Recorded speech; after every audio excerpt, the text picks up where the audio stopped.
नक्कीच मामा तुम्ही जे म्हणताय ते एकदम योग्य आहे. कारण सध्या आपण पाहतोय की शेतकऱ्यांनी जो शेतमाल जो पिकवला त्यातून त्याला शेतकऱ्यांकडून तिथल्याच स्थानिक शेतकऱ्यांकडून अडवणूक केली जाते. तिथे त्याला रस्ता तो मिळत नाहीये. त्याच्यामुळं तुम्ही जो महत्त्वाचा मुद्दा उपस्थित केला, ते देखील अत्यंत महत्त्वाचा मुद्दा मामांनी उपस्थित केलाय. खरं तर एकंदरीत तसं पाहायला गेलं तर तुम्ही मराठवाड्यातून या शहरी भागात आलात. सध्या शेतकऱ्यांच्या कुठल्याच मालाला जो आहे तो हमीभाव मिळत नाहीये. तुम्ही अनेक आंदोलन केले. सध्या आपण बघतोय कांद्याला देखील हमीभाव सध्या 3,000-3,500 जो सध्या आता भाव आहे, तो तेवढाच मिळतोय. गेल्या काही दिवसांपूर्वी आपण बघितलं 5,000-6,000 वरती जो कांद्याचा हमीभाव जो गेला होता, तो सध्या ढासळला आहे. सध्या आता शेतकरी चिंतेत आहे. काय वाटतं एकंदरीत सध्या आता प्रश्न घेऊन तुम्ही आता पुढे जाताय का? नक्कीच, एकंदरीत त्याच्यावरती काही आंदोलनाची काही नक्कीच दिशा वगैरे तुम्ही ठरतीये का? कांद्याचा प्रश्न जो उपस्थित केला होता, गेल्या 2 वर्षापूर्वी सुद्धा मी पुणे कलेक्टर ऑफिसला सुद्धा कांद्याच्या माळा घालून आमच्या सर्व शेतकरी संघटनेचे नेत्यांनी याच गोष्टीसाठी, याच भाववाढीसाठी आम्ही आंदोलन या ठिकाणी पुकारलेलं होतं. खरोखर यावर्षीची अशी शेतकऱ्यांची अवस्था झालेली आहे, की शेतकऱ्यांनी कुणी 4 एकर, कुणी 10 एकर, कुणी 15 एकर, कुणी 1 एकर कांदा लावलेला होता.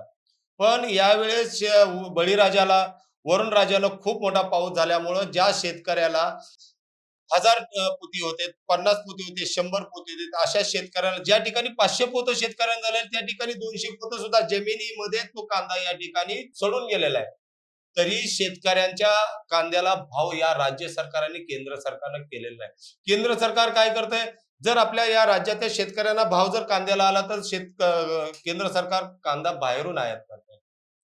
हे राज्य सरकारनं, केंद्र सरकारनंही बाहेरून कांदा आयात करण्याचं हे थांबवावं, की जेणेकरून जर तुम्ही बाहेरून कांदा आयात करून जर केला नाही, तर या राज्यातील शेतकऱ्यांना कांद्याला चांगला हमी भाव मिळेल.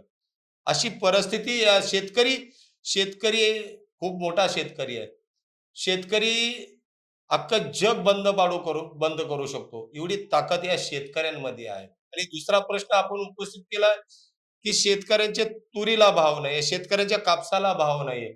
आज तुम्ही आज राज्य सरकार माननीय देवेंद्र फडणवीस साहेब ज्यावेळेस मुख्यमंत्री झाले, त्यावेळेस देवेंद्र फडणवीस साहेबांना सांगितलं होतं, की शेतकऱ्यांचं सरसकट कर्जमाफी करू. मग राज्य सरकार देवेंद्र फडणवीस साहेब मुख्यमंत्री आहेत, गृहमंत्री तेच आहेत. मग शेतकऱ्यांचं कर्जमाफी का होत नाहीये? जर शेतकऱ्यांचं ज्यावेळेस तुम्ही निवडणुका लढवल्या होत्या, त्यावेळेस तुम्ही त्या अहवालामध्ये सांगितलं होतं, की शेतकऱ्यांचं कर्जमाफी आम्ही माफ करू. कर्ज पूर्ण माफ करू, आम्हाला निवडून द्या. मग महाराष्ट्रातील सर्व शेतकऱ्यांनी तुम्हाला बहुमताने निवडून दिलेलं आहे. तुम्ही आता तरी राज्य सरकार किंवा देवेंद्र फडणवीस सरकार, आता तरी शेतकऱ्यांची घोषणा करा, कर्जमाफी करा. जर तुम्ही कर्जमाफी केलं, तर शेतकऱ्यांना परत बँकांकडून पीक कर्ज घेता येईल. आणि जर पीक कर्ज घेता आलं शेतकऱ्यांना, तर शेतकरी कर्ज घेऊन ते आपल्या शेतीमध्ये खतासाठी, बी बियाण्यासाठी, मजुरासाठी आणि त्याचं दुप्पट होईल.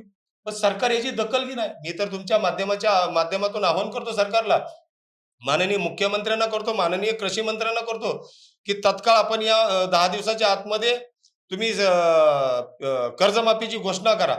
आणि जर तुम्ही कर्जमाफीची घोषणा करून जर आमच्या घोषणा जर करत नसेल, तर महाराष्ट्रातील शेतकरी, बळीराजा शेतकरी संघटना सर्व शेतकऱ्याला एकत्रित करेल. माननीय मुख्यमंत्री यांच्या वर्षावर आम्ही आंदोलन करू. याचं कारण असं आहे, की तुम्ही आमच्या शेतकऱ्याला शब्द दिला होता. तुम्ही आमच्या शेतकऱ्यांचे शब्द तुम्ही पाळा. आम्ही तुमच्या बरोबर आहोत सर्व शेतकरी महाराष्ट्रातील. एकंदरीत आपण पाहतो, की सध्या इलेक्शन आले, की प्रत्येक जो राजकीय पक्ष असतो, त्यांच्याकडून अशा वारंवार घोषणा केल्या जातात, की शेतकऱ्यांवरती जो पीक विमा असेल, तो ₹1 तो सध्या आता भरला जातोय. पण ते सध्या आता त्याच्यावरती स्थगिती यावी, अशा प्रकारे सध्या आता मंत्र्यांनी त्याच्यावरती एक तो आदेश काढलेला आहे किंवा जो पीक ₹1 मध्ये जो पीक विमा भरला जातो, ते सध्या तातडीनं बंद करण्यात यावे. त्याच्यात सध्या भ्रष्टाचार झाल्याचं निष्पन्न झालंय. यामध्ये कालच 2 दिवसापूर्वी भाजपचे आमदार सुरेश दस अण्णांनी सांगितलेलं आहे, की ज्या बीड जिल्ह्यामध्ये, परळीमध्ये, उस्मानाबादमध्ये ₹1 पीक विम्याचा जो स्कीम आहे, त्या स्कीममध्ये अनेक हजारो कोटीचा या 5,000 कोटीचा पर्यंत या ठिकाणी घोटाळा झालेला आहे. याची सुद्धा चौकशी करावी अशी बळीराजा शेतकरी संघटनेची मागणी आहे. माननीय मुख्यमंत्र्यांनी याच्यामध्ये तत्काळ लक्ष घालावं आणि शेतकऱ्यांचा जो काय पीक विमा घोटाळा आहे ना, तत्काळ या ठिकाणी बाहेर काढून संबंधितावर मोकोका अंतर्गत या ठिकाणी कारवाई करावी अशी मागणी आज आम्ही बळीराजा शेतकरी संघटनेच्या माध्यमातून या आपल्या स्टुडिओमध्ये करतोय. आपल्यासोबत होते रमेश गंगे मामा. खरं तर पाहायला गेलं तर अनेक वर्षापासून आपल्या या शेतकऱ्याच्या समस्यावरती शेतकऱ्यांच्या ज्या अडचणी निर्माण होत आहेत, जो माल पिकवला जातोय, त्या मालाला हमी भाव मिळत नाहीये. त्यासाठी बळीराजा शेतकरी संघटनेच्या माध्यमातून अनेक वर्षापासून आंदोलनं करतायत. आज देखील त्यांनी केंद्र सरकार असेल, राज्य सरकार असेल यांना देखील एक इशारा दिलेला आहे. तातडीनं जो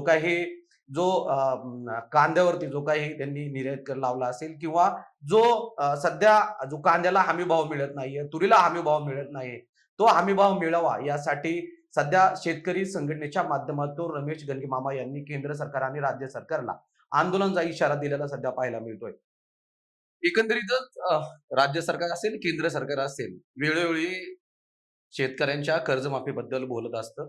परंतु महाराष्ट्राचे जे उपमुख्यमंत्री आहेत अजित पवार यांनी दौंडमध्ये एक सभा झाली. त्या सभेमध्ये एका शेतकऱ्याने उठून अजित पवारांना एक प्रश्न विचारला गेला होता, की "तुम्ही कर्जमाफी देणार होतात, त्याबद्दल काय झालं?" अजित पवार म्हणाले, त्याच्यावरती त्यांना एक रिएक्शन दिली, की "बाबा कर्जमाफी करणार मी कुठे म्हटलं होतं?" असं एक त्यांनी वक्तव्य केलं होतं. त्याच्यानंतर परत त्यांनी दुसरं एक वक्तव्य केलं होतं त्याच्यामध्येच, की तुम्ही मतदान दिलं म्हणजे आम्हाला काही तुम्ही विकत घेतलं नाहीये. अशा प्रकारे एक वक्तव्य केलं गेलं. तर तुम्ही त्या वक्तव्याकडे कशाप्रकारे पाहता?